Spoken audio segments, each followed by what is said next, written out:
lúc trước họ sẽ chỉ xem ban tham đó hay còn ở ngoài thị trường ở bên lòng bên phía rồi đại đây còn có một cái tầng này của cái tầng xe cho nên nó sẽ được thì ông người bây giờ ở ngoài chỉ là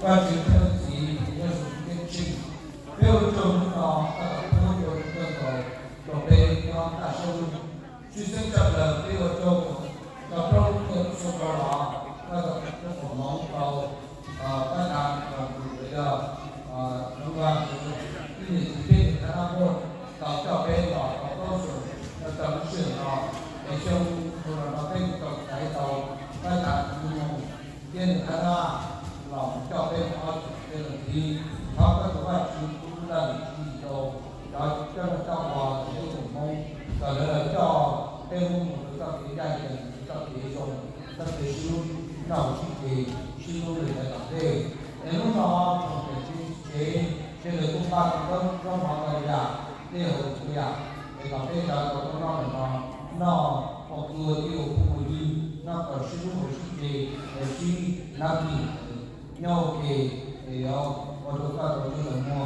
về cái vấn đề này cho người ta chú ý cái vấn đề amen amen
giờ rồi giờ mà nó bên nó mò cái rất là đủ chơi này bây giờ mà nó có gì một trường độ cổ một ít tam mò bây giờ mà nó bây một cái trường độ cổ một tam mò chỉ cho nên là nó mất ta chỉ với hay là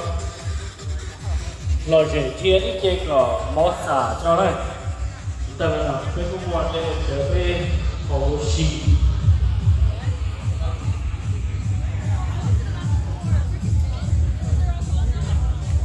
thì cái phương án này cho nó này thì là cho một cái màu thì các cái bạn là một cảm xúc đúng không?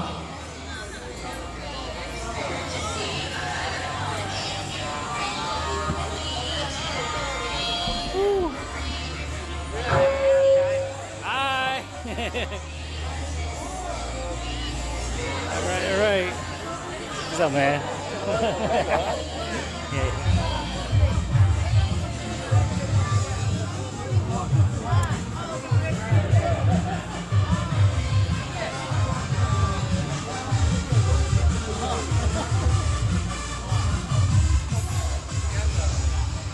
What's up, man? Yeah. Hey, brother.